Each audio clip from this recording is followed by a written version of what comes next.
नमस्कार बंधुरा आज के आमी नतून आरेकटा भिडियो निये चले एलाम।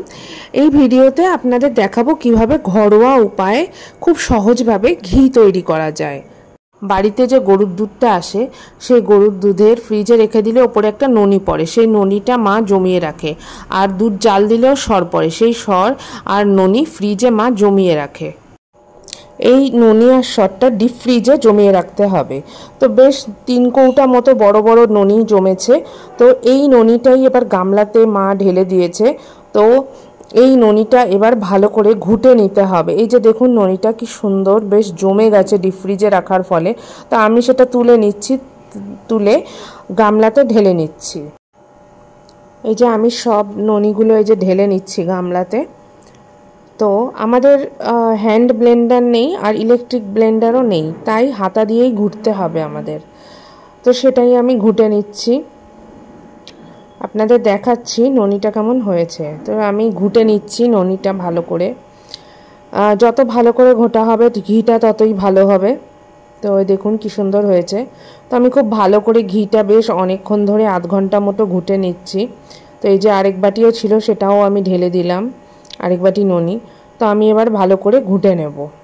আপনারা চাইলে হ্যান্ড ব্লেন্ডার বা ইলেকট্রিক ব্লেন্ডারও ইউজ করতে পারেন। তো আমি হাতা দিয়েই ভালো করে ঘুটে নিচ্ছি ঘিটা। তো যত ঘোটা হবে ঘিটা ততই ভালো হবে। তো অনেকক্ষণ ধরে ঘুরতে হবে, আধ ঘন্টা তো মিনিমাম ঘুরতে হবেই।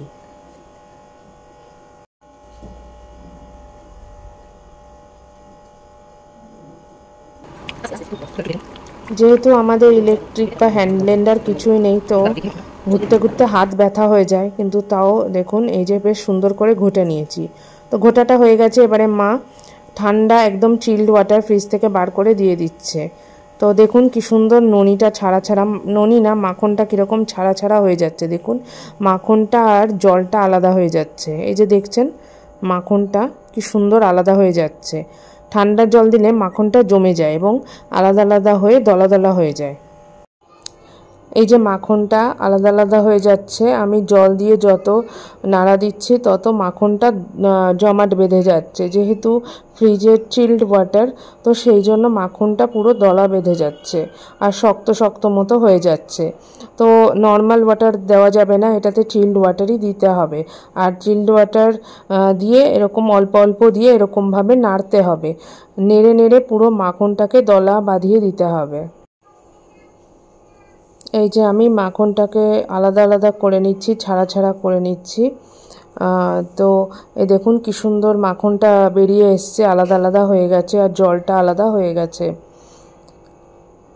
তো মা এবার মাখনটা ধুয়ে নিচ্ছে ভালো করে। এই যে দেখুন মাখনটাকে সাইড করে করে রাখছে দলা দলা করে, এরকম যেহেতু ঠান্ডা জল মেশানো হয়েছে সেই জন্য মাখনটা পুরো জমাট বেঁধে যাচ্ছে।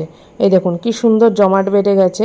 তো এটা 2-3 বার ভালো করে ধুয়ে নিতে হবে, যাতে এর যে জলটা বেরিয়েছে ওই জলটা ভালোভাবে আলাদা হয়ে যায়।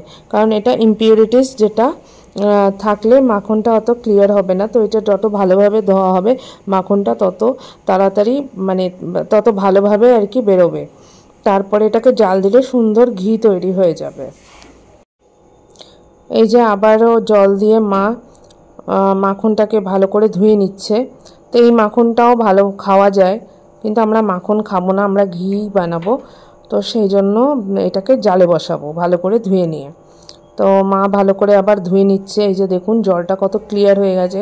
আগে ঘোলাটে ঘোলাটে ছিল, এখন অনেক ধুতে ধুতে ক্লিয়ার হয়ে গেছে। আর মাখনটাও বেশ ছাড়া ছাড়া হয়ে পুরো আলাদা জমাট বেঁধে গেছে। তো দেখুন কি সুন্দর হয়েছে, মাখনটা পুরো বেরিয়ে এসছে। তো এইভাবেই ভালো করে ধুয়ে নিতে হবে। তো এই যে দেখুন গামলাতে মাখনটা পুরো ধোয়া হয়ে গেছে। তো আবারও একটু ফাইনাল জল দিয়ে মা ধুয়ে নিচ্ছে।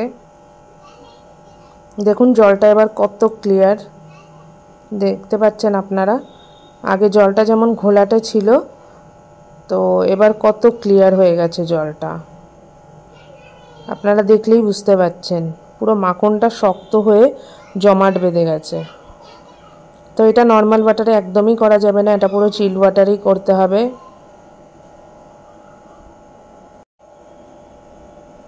আপনারা কমেন্ট বক্সে জানাবেন যে এই মাখন খেতে আপনারা কারা কারা ভালোবাসেন।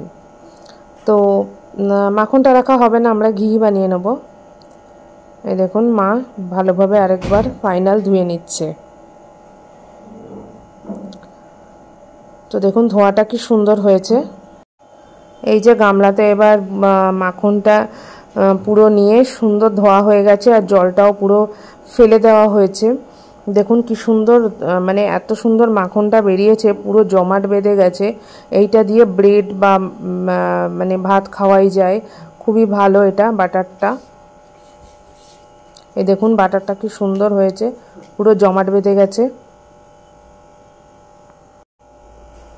এবারে আমি এইটাকে জাল দিয়ে নেব। তো এটা খুব প্রথমে একটু মিডিয়াম আঁচেই জাল দিতে হবে। এই দেখুন মাখনটা গলে গলে যাচ্ছে, কি সুন্দর গলে যাচ্ছে তলার দিকে। এবার আপনারা দেখলেই বুঝতে পারছেন মাখনটা আগুনের তাপে কেমন গলে গলে যাচ্ছে। তো এটাকে খুব ধীরে ধীরে জাল দিতে হবে। এই যে দেখুন কি সুন্দর গলে গেছে, কি অপূর্ব লাগছে দেখতে। দেখুন মাখনটা দেখলেই বুঝতে পারছেন পিওর মাখন। এটা মাখনটা পুরো গলে যাচ্ছে। তো এইভাবেই মাখনটা খুব লো ফ্লেমে, প্রথমে একটু মিডিয়াম ফ্লেম করে তারপরে খুব লো ফ্লেমে জাল দিতে হবে, আর নেড়ে নিতে হবে ফার্স্টে। দেখুন যেরমভাবে নাড়ছে এরমভাবে নেড়ে নিতে হবে যতক্ষণ না মাখনের এই দলাগুলো পুরো গলে যায়। গলে গেলে তারপরে এটা লো ফ্লেমে জাল দিতে হবে। দেখুন কি সুন্দর হচ্ছে। তো এইভাবে আপনারাও বাড়িতে বানিয়ে দেখবেন, খুব ভালো লাগবে। ঘরে বানানো মাখন আর ঘি এর স্বাদই আলাদা। এই যে দেখুন অনেকক্ষণ জাল হয়ে গেছে, লো ফ্লেমে জাল হচ্ছে। দেখুন ঘি পুরো ওপরে বেরিয়ে এসছে, আর সাইডে ওই যে ইমপিউরিটিসগুলো ওগুলো ফেলে দিতে হবে ছেঁকে। তো এই যে দেখুন ঘিটা কি সুন্দর হয়েছে।